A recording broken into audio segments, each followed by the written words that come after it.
Well, prepare yourself, guys. Chris, with talking through the movies. You're home for the latest and greatest in all that's going on in the world of movies. We're going to give you our little insights on the latest news and the trending, I guess, topics and the things that you guys are talking about out there on some of these topics and things that's been happening as far and as well as giving our the shows that we're watching and our little insights on it and the recommendations that you guys might have for us. I didn't know if I was even going to do this show, and I don't know, something inside me just pushed me to do it. Just go ahead, go for it. You want to talk about some things, go ahead and talk about it. And joining me to talk about these things is my lovely wife, Joy Fagan. Hey, babe, how you doing? No. So I'm making sure, I'm hoping that the stream goes well. I'm thinking that everything is good. So guys, if you're watching us live, I hope you're watching us live. If you're checking us out on all the platforms, whether it's Twitch, Facebook Live, YouTube, what's the other one? Instagram. Instagram. Let's make sure Instagram is good. If you're joining us, hit us up on the comment section. Let us know your thoughts on the topics that we're going to talk about. Things like Alan Richardson, K-pop Demon Hunter. We're going to talk some Peacemaker, give you our little thoughts on some of the things that we're watching, some of the things that you guys are watching, and just go from there. Just going to keep it cash and just keep it moving, guys. So comment all your thoughts. If you're catching this after the fact, hit the comment button and just let us know what you guys are thinking on any of the topics that we're talking about. Like, subscribe, all that good stuff. We appreciate it. If you were checking this out via the podcast, don't forget, don't just, listen to it and just also, follow us on your favorite podcast of choice. We're now on iHeartRadio, Apple, what's the other one?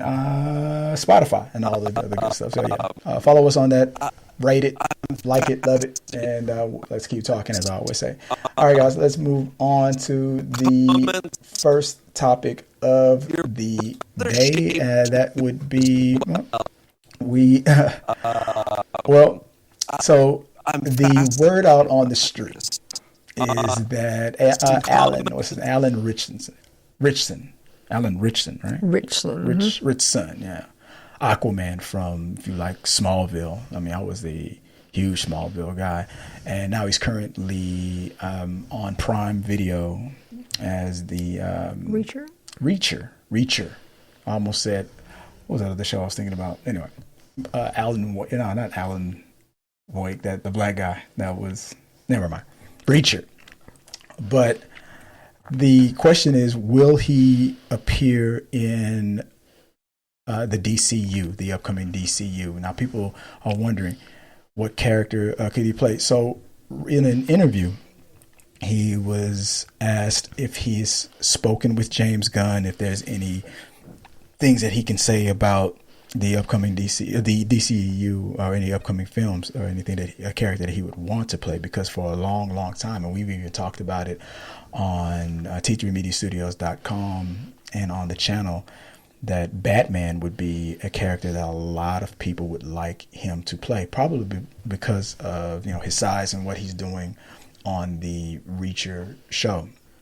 But do you have any, just by looking at him or any of his body of work, do you have any suggestions or any characters that you think that you would like for him to play? I mean, I'm not really familiar with all the comics. I always see people put comics and they'll name something that I'm like, I don't even know who that is. Yeah.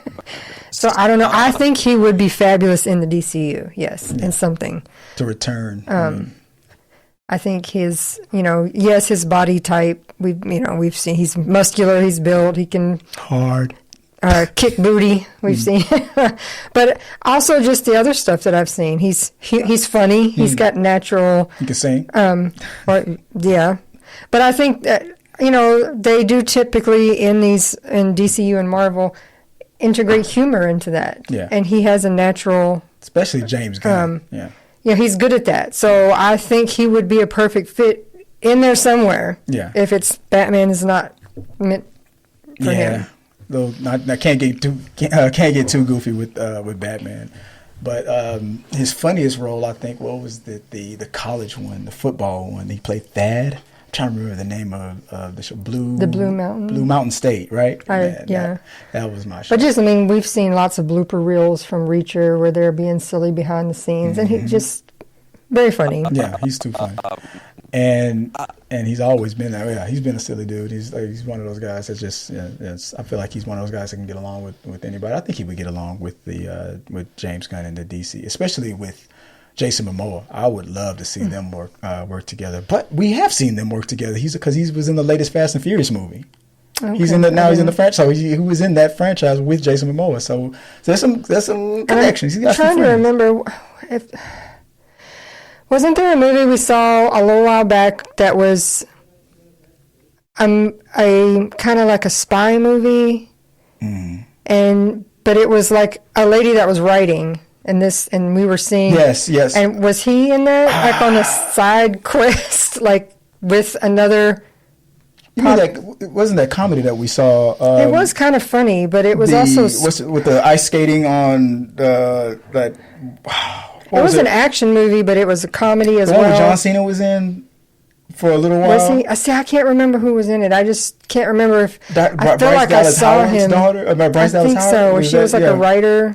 I think he was in that. I can't remember. We'll look it up later. Yeah, we'll have to look that one up. But on the CBR Instagram, they asked that question. Well, it's not a rumor. James Gunn is a fan. This is Alan Ritchson quoting. Reacher star Alan Ritchson clarifies Batman casting speculation. He says, "Well, it's not a rumor that James Gunn is a fan, but I strongly don't think that Batman is in my future." This is what he said in that podcast when he was asked directly.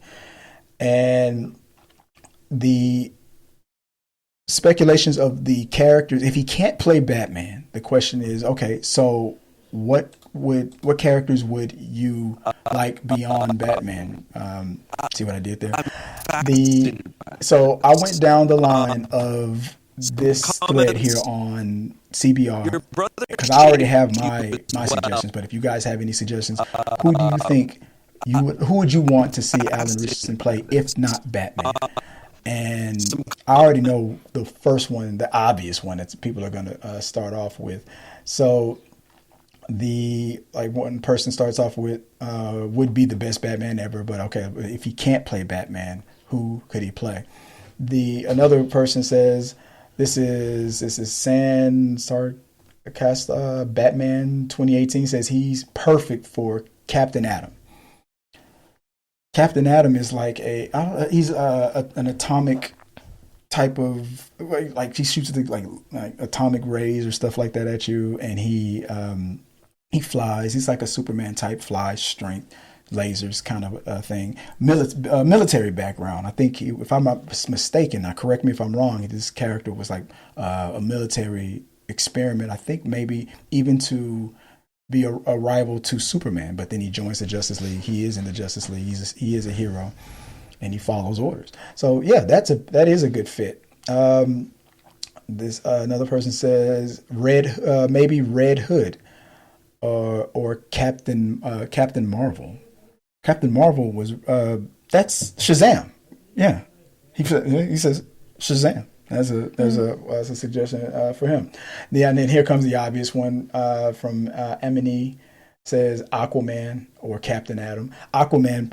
It's the reason why I say that's the obvious because he played Aquaman in Smallville. So I know a lot of people are gonna say. Aquaman. If you want to look, if you want to Google some of these people. No, he wasn't in that movie. I was thinking of somebody else. Yeah, probably John Cena. Yeah, it was John Cena and Henry Cavill. Yeah, it was in that movie Argyle. Argyle, that's what it was. Somebody says Booster Gold.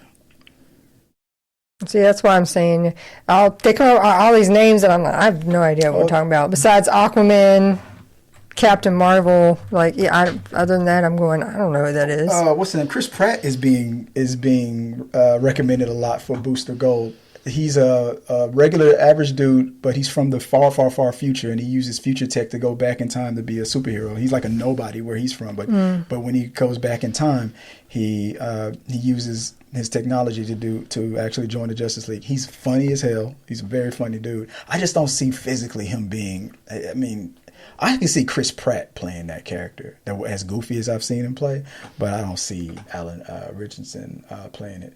I'm gonna just double check to see if there's anything else that I can see.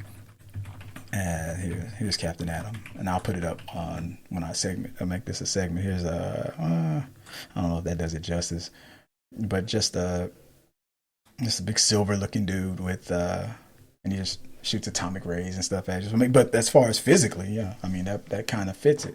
I'm seeing that a lot. Captain Atom is what's coming up a lot, but besides Batman and then Aquaman. So from what I can tell, Captain Atom and Aquaman is the one.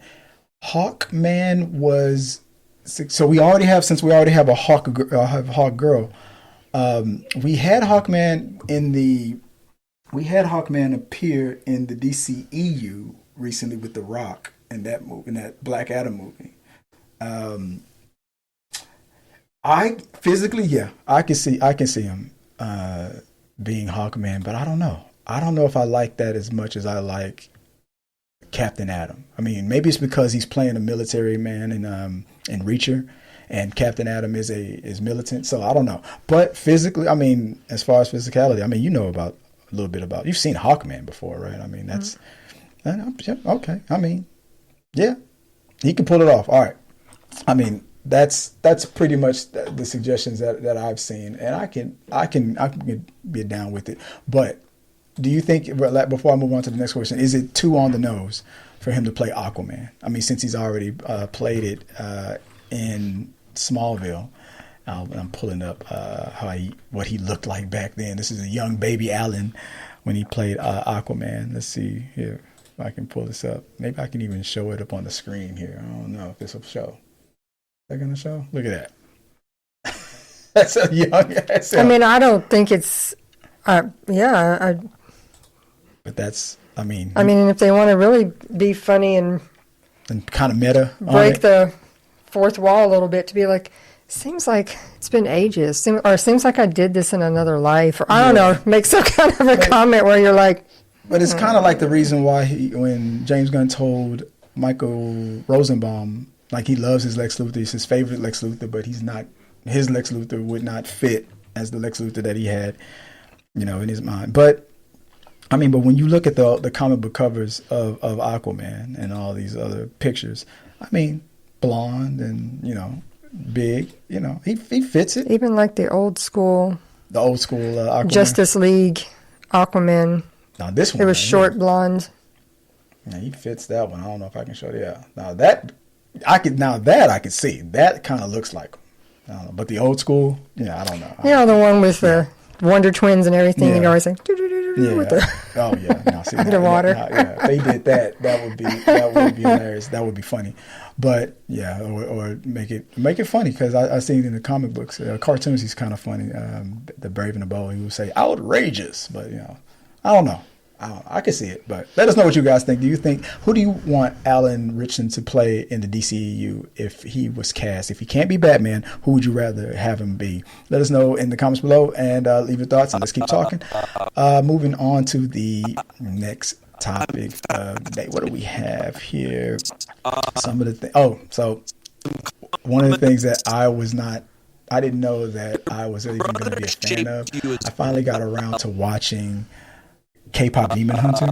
I'm still trying to get Joy to watch it because it is a musical, and when I watched it with the kids, I was like, it checks all the boxes that you say you like for a musical. I feel like it did, and I feel like you would really, really enjoy it. But it was something. Here's something that came up, and we go here to TikTok. Well, I didn't say I wouldn't watch it. Yeah, I know you're not a big fan, but I love K-pop music. Yeah, I'm starting to. Yeah, I like it. I'm getting into it. I love the movie. I I did not think that I was going to. I didn't know I was gonna have such a good time with it. I'm looking forward to seeing what will come out of it. The funny thing about it that happened was people are discussing the besides the fact that it's the number one thing on Netflix. It was a hit that nobody saw coming, and obviously Sony didn't realize what they had. I think they panicked. They thought it might hurt their brand for their animation department. Because I'm surprised they wouldn't. I mean, as huge as K-pop still is, the music industry itself, why you would be like, nah. I feel like somebody at Netflix was slick and just was like, this ain't gonna work. This is, you really want to lose this money? You're gonna lose, man. Just give it to me. Knowing exactly, like having a piece of treasure, some valuable treasures that the sucker. There's a sucker born every day, and I feel he got played. They got played. Like I was teaching my daughter earlier today. I was like the phrase, "You got caught slipping." You got caught slipping. I mean, that's just it. So I'm listening. I scroll on TikTok and I see this young man here, Nikki Reardon, and this is his take on the deal that Sony and Netflix made as far as the rights on K-Pop Demon Hunter now and moving forward. I'm gonna have you listen to a little bit, and I want to talk about it. Sony lost nearly $900 million on giving the rights to K-Pop Demon Hunter to Netflix, and the story of how this happened is insane. Back in 2021, Sony announces that they are going to produce a movie called K-Pop Demon Hunters. This is the original concept art they had showed. And you would think, because it's not a streamer, that they would do a theatrical release, standard for any movie. And this movie cost $100 million to make. So that's a lot of money. So somewhere along the way, Sony either got scared, lost faith in the concept, or maybe just things with the SAG strike, they didn't have the manpower to do it. So that part right there, maybe Sony got scared, but I heard that Sony was doing or going to be putting a lot more emphasis and focus on their animation division. I mean, they're crushing it currently with into the Spider-Verse, and I feel like, I don't know, like I said, I feel like they got played, and somebody at Netflix just made them feel like they didn't have something. But like you were saying, you're surprised because K-pop is still relevant, unless they just don't have people in the know that thought that because isn't Sony a Japanese company? BTS, which is one of the most well-known. Yeah. Most of their members had to enroll in the army around that time. Maybe they thought, it'll probably die down after that. Yeah. No, it didn't. They may not have been able to perform anymore because their members were enlisted. Yeah. There are numerous other K-pop groups that filled and have risen, and now, it's huge. Now Huntress is one of them now. They are a mega hit, and they're male and female groups, both. And exactly. I mean, they tour in America. And it sells out. Tons of different groups tour in America all the time. Yeah, it's big. All right, here we go. Let's finish this off. They essentially sold the rights to Netflix, right? For a $20 million deal. Flat 20 mil is all they can make. This movie became so popular that not only did they release it on Netflix, they decided to give it a theatrical release. There was so much demand. And just that weekend alone, opening weekend, did $18 million domestically. So in 1 week, K-Pop Demon Hunters made more money than they even had to pay to Sony, essentially. Yeah, and at that point, that's just found money. I mean, Sony already produced it. I feel like I heard them say that it cost them $100 million to make. And then thinking that it was going to be a financial flop, or maybe just not, it wasn't going to make their money back, they decided to just sell it for $20 million to Netflix to stream. So you already in the whole 80 mil right there. I mean, you produced it for 100. You sold it for 20 because you didn't have any faith in it, and they made almost 20 million in 1 week after it went crazy on the stream. So Oh, and putting it in the movie theaters, because this is like has been proven. This is like Barbie.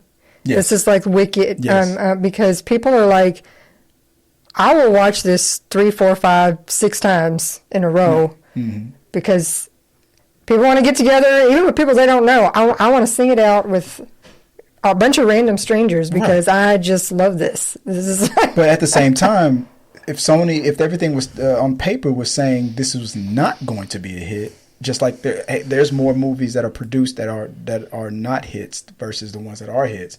If their experts were telling them one thing, they had to go with the safe bet. You can either take this $20 million now, or you can take what's in the mystery box. So everybody's gonna say the box. No, go for the sure thing, right? But well, sometimes it works, sometimes it doesn't. Is now the most viewed movie in Netflix history. I think it has been the #1 movie for 9 weeks, which is also a record. And they have estimated they think this is like $1 billion franchise in terms of like. I mean, they've already said there's a second season coming out. Yeah, they already started. Yeah, that which means that Sony has to. I don't know. Well, we'll get to that. There's going to be 1 million people dressed like this for Halloween. You already showed me a little girl getting her hair done like the main character in there. Like I said, that and weapons. I think those are the 2 costumes you're going to see a lot this year. Mark my words. Whether Gladys from Weapons and Kpop Demon Hunters, it's going to be, or maybe a mix of the 2. Because actually, I think one of my coworkers told me she ordered one. What, Aunt Gladys? No, a Kpop Demon Hunters costume. Yeah, I get it. So licensing, being able to make sequels, make merch, like there is so much more they could do with this world. And because Sony did not really believe in it enough to put it out themselves, they're going to miss out on the entirety of that billion. Like $980 million, they don't get anything. Now, that's the part that I have the problem with. From what I understand, that part is wrong. This deal was only for the first movie.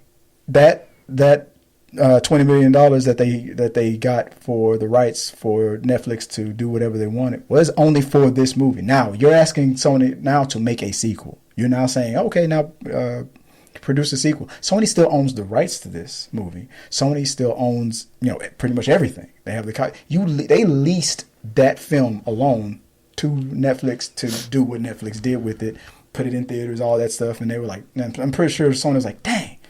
We did have a hit, and they didn't realize it, and they did have a hit. To say that Sony is now going to miss out on the $1 billion potential franchise that this could be is false, because there is nothing in that contract, from what I read and what I understand, that says that Sony is like out of luck. From what we know, Sony's past history with like Spider-Man, they don't just sign away. Fully sign away stuff. They hang on to that just in case. Like we'll let you have this, but we're going to hang on to something because in case. As much suffering as they've had with some of the Spider-Man movies and flops and things like that, they still will never ever give it back to Marvel ever, because they know what the potential is for. So you're not going to convince me that Sony was like when they sold the rights to Netflix that it said for this that we produce for you and for anything in the future, which would mean, dang it, this is $1 billion franchise, and now we have to spend another $100 million to produce the sequel and just give it to Netflix. No, there is no way in the world you're going to convince me that contract says that. They are negotiating right now. It may have been their thought. We don't want to take the chance of losing money on this movie that's already been made. But if someone else wants to, hey, if it pans out, then yay for us for the future. Yeah. We didn't take the chance. Someone else did. Netflix didn't spend the major money to produce it. True. But that doesn't mean that they're force Sony's hand that you got to make us as many sequels as we want. No, there's no way you're going to convince me that that's in that deal. No, if you want Kpop Demon Hunters Part 2. And you want it done the right way, the way we did it, the way we know how to do it. You want that, and you want to stream it again or put it in there, whatever you want to do. Now we're going to talk, because I am 110,000% sure that Part 2 is going straight to theaters. Even though it's a Netflix, even though Netflix will have probably the right of first refusal, which means that they'll probably have it in there if there is a sequel or anything from this franchise. Yes, they have to talk to Netflix first. But I am 100% sure that Sony is not, the discussions that Sony is having right now is we want this to go into theaters first because, yeah, it might be the number one streaming thing of all time on Netflix. But what does that really mean? Y'all were already making that money with your subscribers. What money did you really make? You made money when you put it in theaters. That's when you really made money. You when you did that sing along, and we want to recreate that again. But that's my thought. Let me know what you guys think on this person's coverage. Oh well, we don't want to move on too fast. Real quick, let's see what people are saying real fast. My children are responsible for at least $50,000 views. This was from Holly Coach from TikTok. Jinx says if they kept it, then the movie would have flopped like Teenage Mutant Ninja Turtles did. Teenage Mutant Ninja Turtles did not flop. That movie did not make money that like super duper Into the Spider-Verse money, but based on what it cost to make and what it did fine. Let's see. Flavio Magno says the big part of the success was the Netflix platform. If Sony had the movie out in the theaters personally, I wouldn't have even watched it. I think people just say stuff just to say stuff because that doesn't make any sense. You may not have went week 1 or week 2, but once you when the heard, magic happened, then you would have been like, all right, I got to go see. Nobody probably really watched this on week 1, like when it dropped. It was when their kids, and most of the adults too, were like, it's pretty good. I've heard it, and now I've caught on, and I've heard it so hard. People like that, like just like to say things just to be edgy, like Nickelback sucks. Like they're just saying stuff. Like, yes, you would have, because this is the same people who made Into the Spider-Verse and Beyond the Spider. Like, come on, like just anyway, cut it out. Last one. That's it. AJ says the biggest fumble because Sony could have used the money to fund Beyond the Spider. True. That was a fumble. This is probably one of the reasons why the new Spider-Verse is getting delayed so damn hard. I said that was the last one. I'll do one more. Alex says Sony always been allergic to money.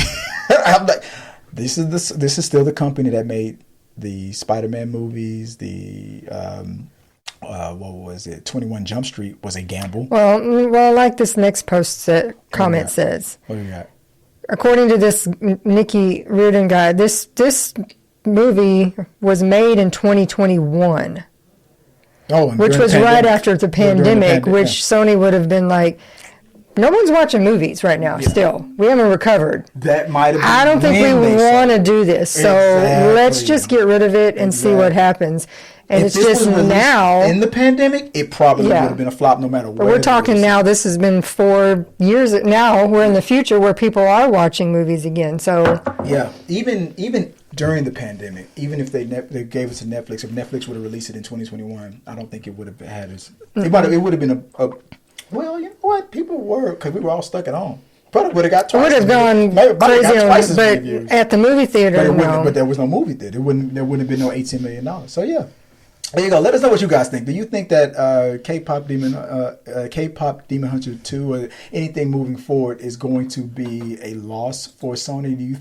Are you one of these people that think that Sony does not have a trick up their sleeve to say, no, we realized our mistake. It's going to be 50-50 moving forward. Your brother shaped you as well. I don't know. Shoot, maybe even worse than that. Maybe Sony be like, you want part 2? We're taking 80%. I mean, of the movie theaters and stuff, but you can take whatever you get for your streaming. I don't know. Let us know what you guys think.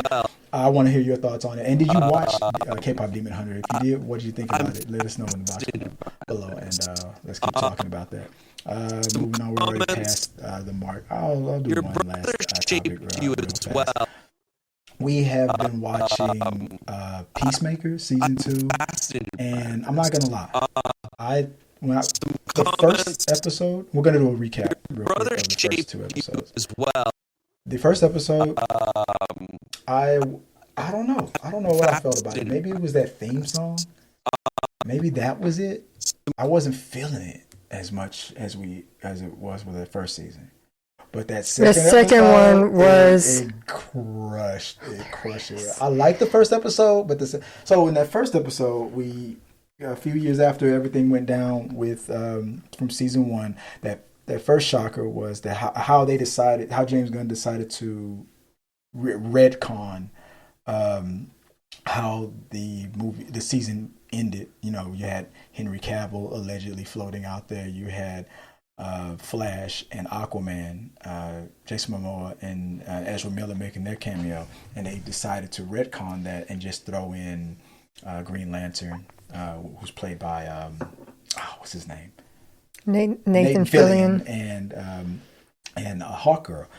Now, but it was confusing at first because I didn't know if we were looking at is that from this other universe versus and then after a while you're like, no, it's a complete retcon. That's all. He just rewrote history, just pretend kind of a thing, like Aquaman and all that stuff that never happened. Just he is now in the DCU. I thought it was going to be using this dimensional stuff, but anyway, fast forward. He's kind of depressed. He's going through it. I mean, he's not the hero that he thought he would be after, helping save the world multiple times. And not only that, now you got Nick Flack Sr. on his butt, and as the new head of Artemis, Viola Davis. Amanda Waller's not in there no more. And he's feeling it. He was trying to start a romance, I guess, with what's her face? What's her name? James Gunn's real life wife. What's her name? Hart. What's her name? What's her character's name? Is it Hart? Hartness or something like that. And she's not having it. But when he goes into the other dimension and sees that he stumbles upon a world where his dad is still alive. Amelia Harcourt. And his dad is still alive, his brother's still alive. He stumbles onto that, and I was like, okay, I was interested, but I was still kind of stuck on the whole. I didn't like the intro as much as I liked the intro from the first season. But I feel like maybe it'll warm up on. I mean, I think they were very, very smart move adding SNL alumni Tim Meadows to the cast because he is hilarious. Titties. So I wasn't feeling it on episode 1, but episode 2, when this character came in, yes, that's what made everything, totally worth it. He had me cracking up the whole time. But the concept of it was that Rick Flack's senior is keeping an eye on Peacemaker because he wants any excuse to bring him down, arrest him, take him out, probably for revenge for his son. And fair enough. So beyond, but I like the fact that it's leaning in he's going through depression. He's going through a sense of feeling. I feel like this is going to be even a more emotional season. Well, I think he hoped that is going to be taken seriously, and they still think he's a big joke. Yeah, that interview, and very much like you're not a superhero. You're nothing. But yes, that interview, which kind of pissed me off because it's like, dude, take off that ring, dude. You're talking crap, and you got alien tech on your finger that does anything, and you can rival Superman with that thing. Take that ring off. Let Peacemaker take his helmet off. He kicked Green Lantern's ass easily. I mean, Nathan. I'm sorry, Nathan. Well, and we all know that in Superman movie, they're the kind of the joke. Because they were probably taking out their frustrations out on everybody. So it's like, well, right now we get to be in control, so we're the big guys. And they still said Justice Gang. Yeah. So that we're still going in with that, but overall, with the addition of I forgot what his character's name was. With the addition of this character here, and Langston Fleury. With the addition of him into the cast, and how well how he that awkward. Yeah, his lines of question to people that are just inappropriate, awkward, and he does bizarre. it to throw you off. It's on purpose, which makes like he's awkward. But it seems like Argus's HR has told him multiple times, like, cut that out. Like this scene right here really cracked me up. Hold on. Oh, fuck. The bird attack him. My God. Fuck. Hang in there, titties. It'll be okay. Hang in there, titties. Hang in there, titties. It gives it these bad, these weird. Everybody's names are terrible. Yeah, just terrible. And it's funny that titties live, kind of live and stuff. But he's getting attacked by Eagly. But I love the way they set that up, because the first thing that they say about his character is that he has bird blindness. Yes. He can't. And you think that he's kind of joking, that he's not being serious until they start getting beat up, and he's like, that damn duck. Is it a pair? Yeah, that duck attacked me. They're like, what? It's an eagle. You can't. That's an American eagle. Like, you work for the government. You can't. It's like he didn't look that big. What are you talking about? Eagly messed those dudes up. But yeah, I'm now with the addition of this character, I'm like, yeah, episode 2, I was okay with episode 1, but episode 2, I'm like, I am to the point now I want to do an after show now. After maybe it'll be a quick little something on TikTok or something like that real quick. But I want to do an after show from now on, so look out for that. So we got a lot of full frontal in this. Yeah. Oh yeah. There's too much going on. I mean, it's just James Gunn just doing James Gunn stuff. But I enjoyed it. I had a good time with it. How are you feeling about the Peacemaker season so far? Are you into it? Are you not? How do you think? Let me know what you also think about that theme song, like that opening. I know it's not as good as the first one, but I have a feeling that it's going to sneak up on people. It's a slow. I mean the choreography is funny. It's hilarious. It's just a song because it's not an upbeat, funny. But I think that's on purpose. I think it's because of what Peacemaker is going through. That's why it feels like not as good. But the choreography is really very not similar, the same. But still, that old lady is that was with her hips and stuff like that. And then the dog pile at the end, and you're like, he's laughing. Yeah, what's his name? Rick Flag Senior, the actor. He was. He couldn't stop laughing. He couldn't stop laughing. Everybody's supposed to be all serious on that dog pile, but he couldn't stop laughing. I thought that was funny. Let us know what you guys think, and what are some of the things from this first 2 episodes that you enjoyed about Peacemaker. Other than that, yeah, that's. I guess we can leave it at that. I was going to. If we had time, I was going to talk about some of the things that we went through with the conventions and stuff. I'll try to do that on social media. Some of the things that we're watching right now, besides Peacemaker, are the The Righteous Gemstones, which just ended this past May for its final. And we're catching up to that final season now. And then we're watching King of the Hill. We're watching what else? I'm watching Alien Earth. Well, I mean, Only Murders in the Building will be starting in about a week, so we'll be able to. So we're gonna have a lot of TV to talk about with you guys in the future. So stick around for that. We just don't have time to go over all today. But for all the topics that we talked about today, let us know what your thoughts. What do you think about again, Alan Ritchson? What character do you want him to play in the DCU? What do you think about Peacemaker season 2 so far, and your thoughts on Kpop Demon Hunter, the deal that Sony and Netflix had? Do you think Sony's going to be able to get into that money or not? Let us know. Let's talk about it. And again, thank you guys for joining us. Until next time, guys, have a good one. Thank you guys for watching our video. I really do appreciate it. Remember, you can support our show by becoming a member or a patron. So click the subscribe button. Don't forget to ring the bell for notifications so you'll never miss out on when we go live or post new content. Let's stay connected, grow this community together. Like, subscribe, comment, and let's keep talking.